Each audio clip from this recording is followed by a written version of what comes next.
Welcome to Nutrition Week NutriDialogue. I am Poonam Pirwani. Today I have joined along with Dr. T. Sateesh Kumar, Chief Intensivist, and Dietitian K. Sowmya, Chief Dietitian at Apollo Hospital, Sikandrabad.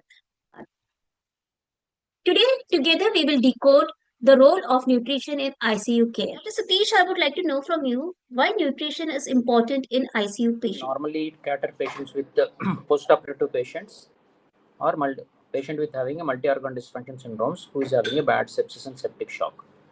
So as you know, all these procedures are hyper-catabolic states, and patient will not be getting adequate nutrition initiation of the treatment because we are more focused on pharmacological management of the patient, like stabilizing the BP, stabilizing the oxygenation, optimizing good urine output. These things only we focus, but we often miss the core important part of the management of the patient. Is like unless he is being having a proper nutrition, because most of the drugs are protein bound.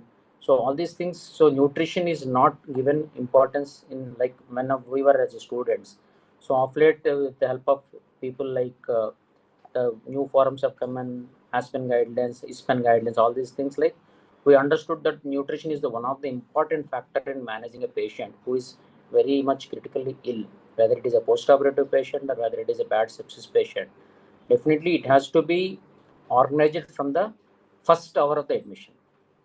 So very important, and it definitely gives a good outcome in a patient. Like if I have a patient with CRRT, the patient having with a SLED or any other renal replacement, all these things are hypercatabolic things which we don't, and itself like patient is bound on the bed where no movement to the muscles, there is no activity of the muscle, that itself is catabolic and there's muscle breakdown happens.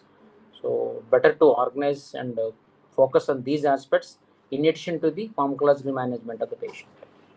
So, dietitian Soumya, I would like to know from you what role does a dietitian play in ICU care? Dietitian plays a very key role, Poonam. If you see, as an intensivist is important, same goes with the dietitian as well.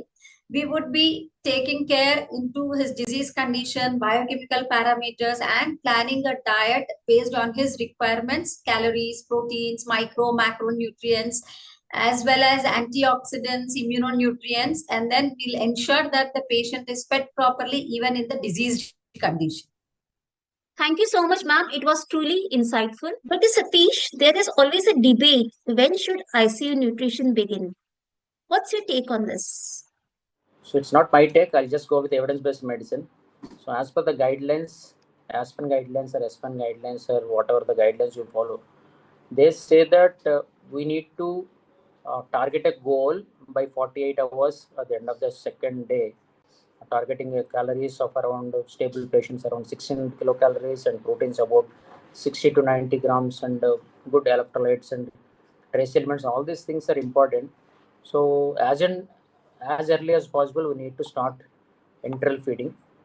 The only negatives for not to starting is patient who is in multiple vasopressors is one thing which consider not to start. So enteral is always better than parenteral. If the patient is not like expected to take enteral nutrition coming 5 to 7 days, then maybe you can think of parenteral nutrition. But as you asked me, like which is the right time, as early as possible start feeding, but try to reach your goals and targets by end of the day 2, that is about 48 hours. That really highlights the urgency. I would also like to know from you, what are the challenges do you face while providing the nutrition to ICU patient? There would be many challenges when we are feeding the ICU patient. One would be the tolerance and then volume restrictions. And then some of the times the patient may not be orally fed. So we may have to support through enteral nutrition or through parenteral nutrition. So as of now, there were many supplements which are available, which are disease specific, which we would be using according to the condition of the patient and ensure that the patient is getting enough adequate nutrition along with a good amount of HMBs, micronutrients, antioxidants, and ensure that the patient is going in a recovery phase out of ICU. That's such an important point. Thank you, Dr. Satish and Dietitian Soumya, for showing us that in critical care, nutrition is as powerful as medicine. Every calorie, every nutrient counts towards survival and recovery. Let's together make ICU nutrition a priority and build healthy India and strong India. Thank you so much.